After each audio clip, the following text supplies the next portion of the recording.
অনেকেই দ্রুত দাদরা তালটাকে সহজেই বাজাতে পারেন, কিন্তু কাহার বা তালের বেলায় কি হয় জানেন? তাল বাজাতে গেলে সারেগামাটা থাকতেছে না, বা তাল বাজাতে গেলে তালের সাথে বাকি জিনিসগুলো এলোমেলো হয়। তো এই জিনিসটার আমি আজকে আপনাদেরকে সমাধান দেব। তো তার আগে আর একটা কথা আপনাদেরকে বলি, আপনি একটু খেয়াল করে দেখবেন, আপনি এতদিন যে প্র্যাকটিসগুলো করেছেন সব থেকে বেশি আপনি দ্রুত দাদরা তালের প্র্যাকটিসটাই করেছেন। কাহারবা তালের প্র্যাকটিসটা আপনি বেশি করেন নাই। দ্রুত দাদরা তালটা আপনি সুন্দরভাবেই বাজাতে পারতেছেন, তার কারণ দ্রুত দাদরা তালটা আপনি অসংখ্যবার প্র্যাকটিস করেছেন। এখানকার ব্যাপারটা কেমন, আমি কি করব, তালের সাথে মিলিয়ে বাদবাকি জিনিসগুলো সারেগামা বা গান বা যেটাই বলেন বাজাবো। তার মানে কি, যে তাল আমাদের বলতে পারেন পা সা পা পা সা পা সা পা পা সা, এই তালটাকে আমার ডান হাতে প্রপার করতে হবে।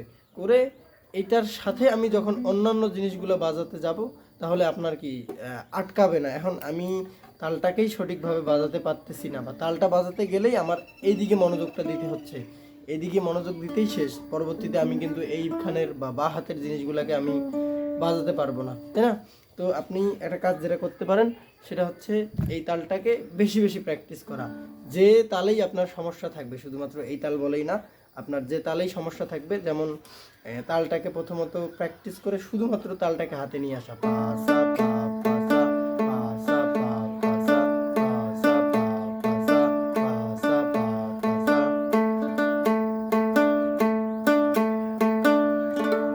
এটা প্র্যাকটিস করতে পারেন। পাশাপাশি এটার সাথে তবলা দিয়ে প্র্যাকটিস করার একটা ব্যাপার আছে। আপনি ইউটিউবে যদি গিয়ে সার্চ করেন কাহারবা বা দ্রুত কাহারবা, এরকম লিখে সার্চ করলে যে দ্রুত কাহারবা তবলা বিট, আপনি সেই তবলা বিটটা পাবেন। এখন সেটার সাথে মিলিয়ে আপনাকে বাজাতে হবে। মিলিয়ে বলতে কি, তবলার যে ফোয়ারাটা বা তবলার যে তালটা চলবে, আপনাকে কিন্তু এই ইউকেলেলেতে সেটার সঙ্গে সঙ্গে বাজাতে হবে। অর্থাৎ আপনার ওখানে শুরুতে হয়তো আপনার ঝামেলা হবে মিলাতে গেলে, একটু জানা থাকলে এটা ইজি হবে আর কি। এর পরবর্তীতে আসে আমাদের প্র্যাকটিস। এখন আমরা জানি যে গানের ক্ষেত্রে তালটাকে আমাদের একতারে বাজাতে হবে। এখন একতারে কিভাবে, গানে কিন্তু একটা একটা করে নোট পড়ে, বা একটা একটা করে নোট, নোট বলতে কি, সারেগামাটাকেই আমরা মূলত নোট বলি। তো ধরেন একটা গানে আমাদের দিল না দিল না,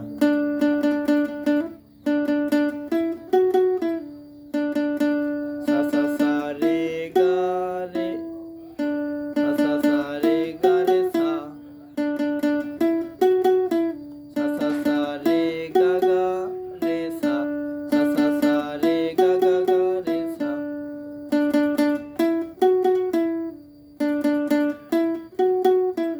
সা সা সা রে গা রে সা, সা সা সা রে গা রে সা, দিল না দিল না।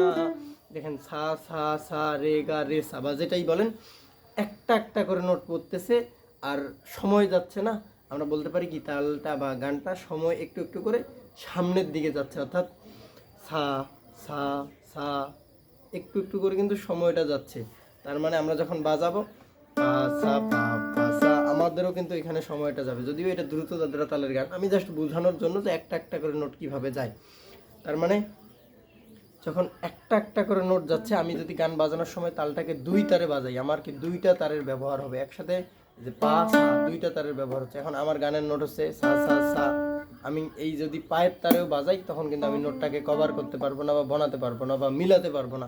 সেক্ষেত্রে আপনার তালটাকে এক তারে বাজাতে হবে, পা সা পা পা সা।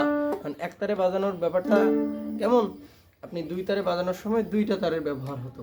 এখানে আমাদের একটা জিনিস মাথায় রাখা উচিত বা দরকার, তাল মূলত একটা নির্দিষ্ট ছন্দ, সেটা মেনটেন করেই চলতে থাকে। যেমন দ্রুত দাদরা তালের ক্ষেত্রে টাং ডাডার ডাং টাং ডাডার ডাং, আমি যদি এটা এক তারে বাজাতে চাই টাং ডাডার ডাং টাং ডাডার ডাং, যদি দুই তারে বাজাতে চাই টাং ডাডার ডাং টাং ডাডার ডাং, এক তারে বাজাই বা দুই তারে বাজাই, কোথায় কি বাজাই, আমি যদি এই তালটাকেই বাজাতে চাই বা এই তালের গান বাজাতে চাই, আমার তাহলে এই তালটার নির্দিষ্ট চলার ধরনটাকে আমার ঠিক রাখতে হবে।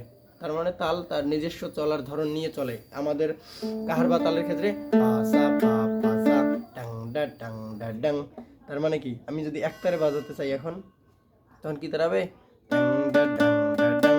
আগে আমরা কি করতাম, পা থেকে শুরু করতাম, 3 নাম্বার তার, পা সা পা পা সা, এখন আমাদের হবে কি, এই যে একতারেই পায়ের টোকাটাও সাইড তারেই, আবার পরবর্তীতে সাইড টোকাটাও সাইড তারেই, তাহলে পাসা পা পাসা, মুখে বলবো পাসা পা পাসা, কিন্তু এখানে সর্বমোট টোকা হবে 5টা, আমরা একতারেই দেবো পাসা পা পাসা, 1 2 3 4 5 ট্যাং ডা ট্যাং ডা ড্যাং।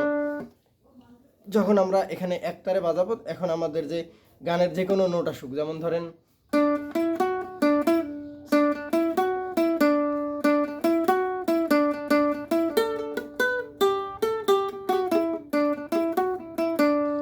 এখন এমন হতে পারে তালের ক্ষেত্রে আপনার 5টা টোকা, 5টা টোকার মধ্যে 2টা টোকা আপনার এই তারে হলো, বাকি টোকাগুলো আপনার নিচের তারেও হতে পারে। এখানে আপনার মাথায় রাখতে হবে তালের চলার ধরনটা ঠিক রেখে, সেটা আপনার গানের সুর অনুযায়ী যে কোনো তারে হতে পারে। এখন প্রথমত তালটাকে আপনি এক তারে হাতে নিয়ে আসবেন, পা সা পা পা সা, তারপর এটার সাথে সারেগামা প্র্যাকটিস করতে পারেন। সাতে একবার পা পা সা পা পা সা, তারপর রেতে ধরে একবার, তারপর গাতে ধরে একবার, তারপর মাতে ধরে একবার, এরকম পা সা পা পা সা, তারপর রেতে পা সা পা পা সা, একতারে বাজাচ্ছি কিন্তু ডান হাতে, এরপর গাতে পা সা পা পা সা, এরপর মাতে পাতে,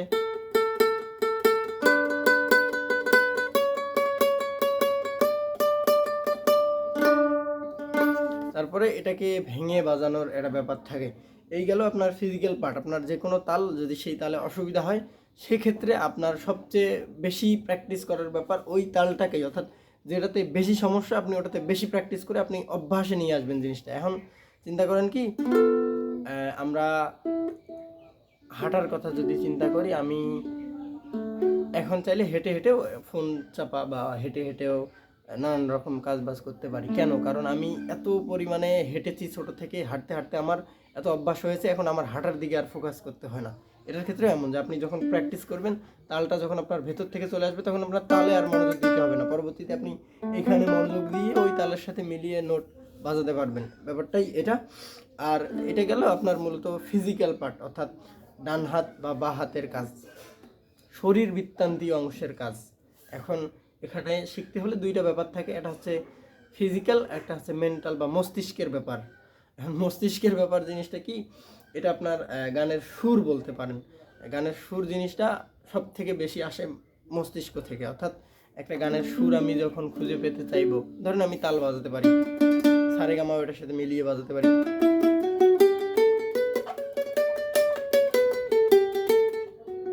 এটাও আমি পারি, ভালো কথা। এখন এই 2টা টেকনিক গানের ক্ষেত্রে কি হবে, তালের সাথে মিলিয়ে সুরগুলা বাজে, আমি সেটাও জানি। তালগুলাকে আমি ভেঙে ভেঙে বাজানো, অর্থাৎ একটা তালে ওই যে বললাম একটু আগেই যে এমন হতে পারে গানের সুর অনুযায়ী তালটা 2টা টোকা 2 নম্বর তারে হলো, বাকি 3টা টোকা 1 নম্বর তারেও হতে পারে।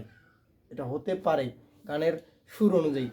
এখন আমি যে এই নিয়মটাও ধরেন জানি, কিন্তু গানের সুরটা আমি কিভাবে বাজাবো বা কিভাবে বুঝবো কোন গানের ক্ষেত্রে কোন কোন নোটগুলো ব্যবহার আছে।